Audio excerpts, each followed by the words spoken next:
નમસ્કાર. વિશેષ ન્યૂઝની વિશેષ રજૂઆત દિનેશ સિંધવનો સીધો સવાલમાં મારો સીધો સવાલ એ છે કે ગુજરાતને કોની નજર લાગી છે?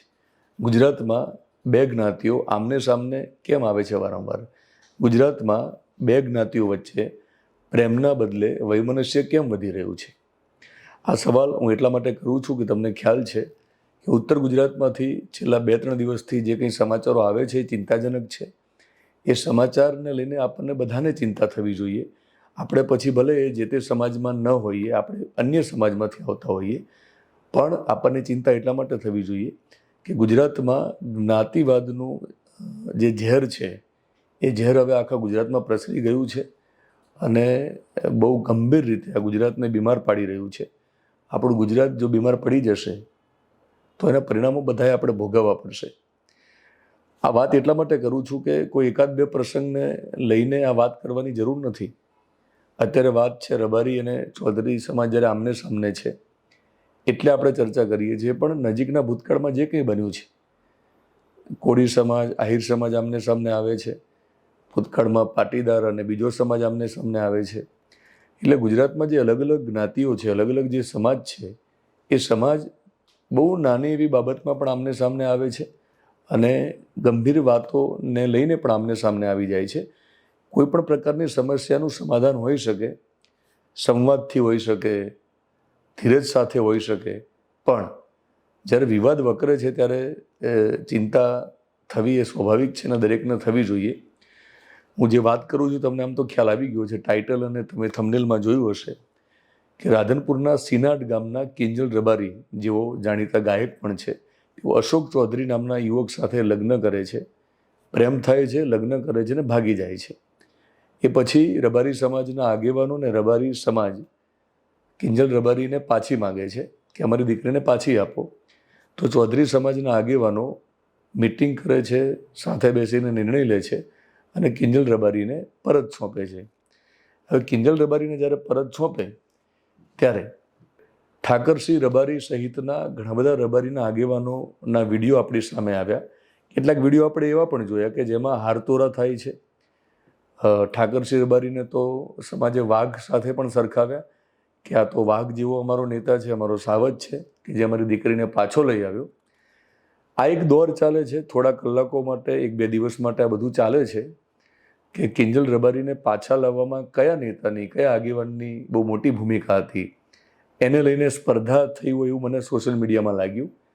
આ જોઈને, આ પ્રકારના દ્રશ્યો જોઈને ચૌધરી સમાજે પણ માંગ કરી તો એ મારે પણ પાછી જોઈએ છે. તો કંકુબેન ચૌધરી નામની જે દીકરી છે એ મહાદેવ દેસાઈ એટલે મહાદેવ રબારી નામના યુવક સાથે એ લગ્ન થાય છે. આ મામલો થોડો આમ તો જૂનો છે, 2-3 વર્ષનો. આજે તો એ કંકુબેન અને મહાદેવભાઈ જે બંને છે એમને 1 વર્ષનું બાળક પણ છે. તો ઉણ ગામનો આખો મામલો સામે આવ્યો અને ઉણ ગામના ચૌધરી સમાજના જે પરિવારની વાત હતી એને લઈને ચૌધરી સમાજનું એક મહાસંમેલન પણ થયું અને માંગ કરી કે અમારી દીકરી પાછી આપે રબારી સમાજ.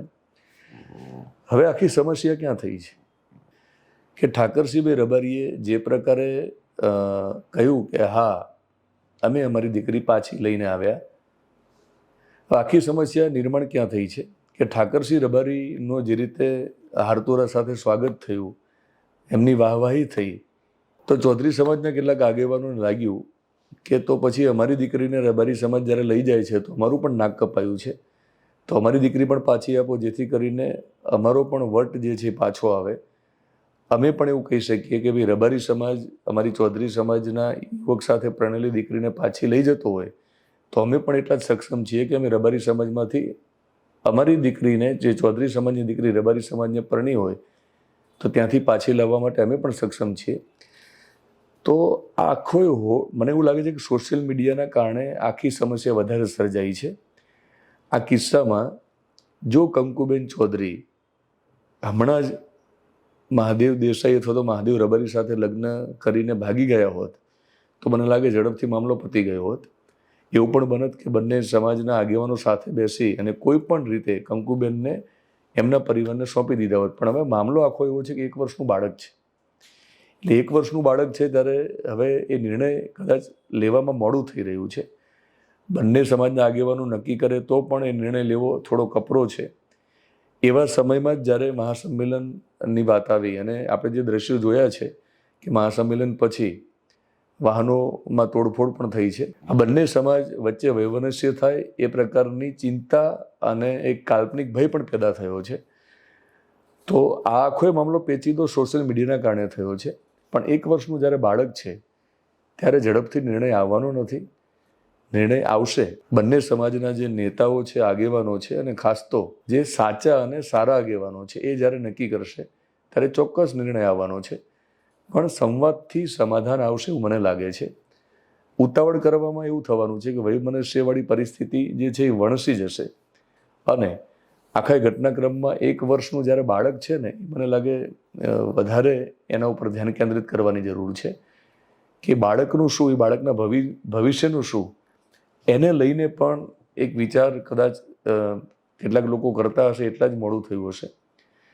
પણ મને એવું લાગે છે કે બંને સમાજના જાગૃત અને સમજણવાળા જે લોકો છે એમને ઝડપથી નિર્ણય લેવાની જરૂર છે કે આખો મામલો જ્ઞાતિને આમને સામને ન આવી જાય એના માટે ઝડપથી વિચારવાની જરૂર છે.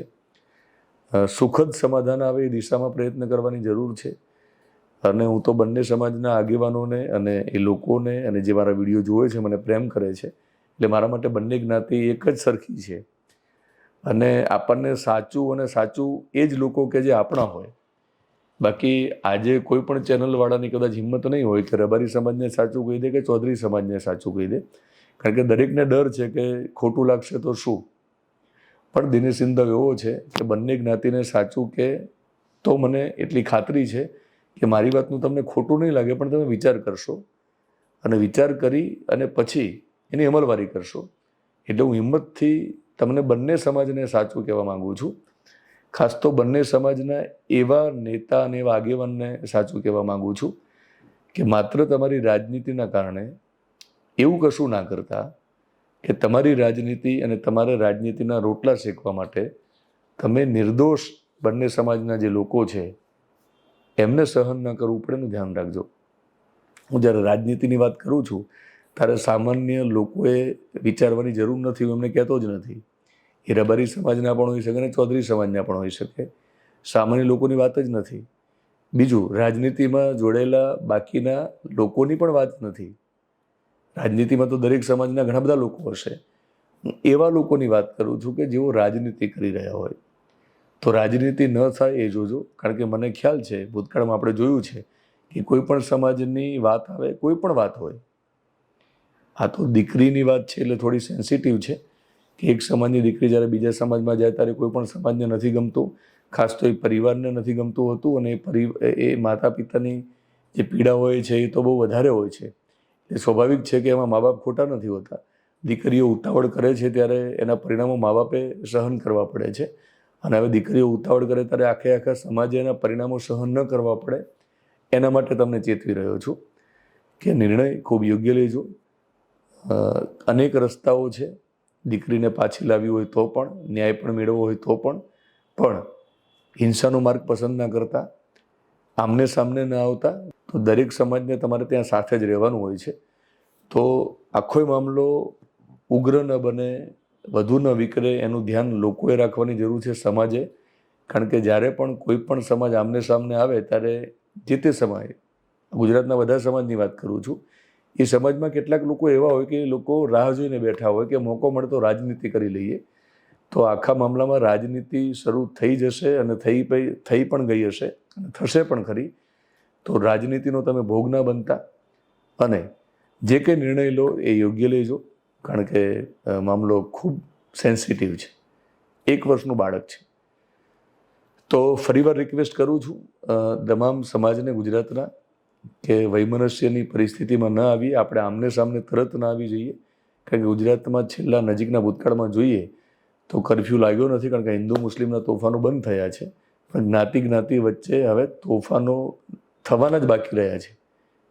બાકી વૈમનસ્ય પેદા થાય એ પ્રકારની પરિસ્થિતિ તો નિર્માણ થઈ જ ગઈ છે. મનમાં બીજ તો રોપાઈ જ ગયા છે એકબીજા સામે. અને હવે તો સ્થાનિક સ્વરાજ્યની ચૂંટણી પણ આવવાની છે. 2027માં વિધાનસભાની ચૂંટણી આવે છે. દરેક સમાજના લોકોએ વિચારવાની જરૂર છે, બુદ્ધિપૂર્વક વિચારવાની જરૂર છે કે ક્યાંક રાજનીતિ રમાવાનું શરૂ થાય અને રાજનીતિ નો ભોગ તમે ન બનો.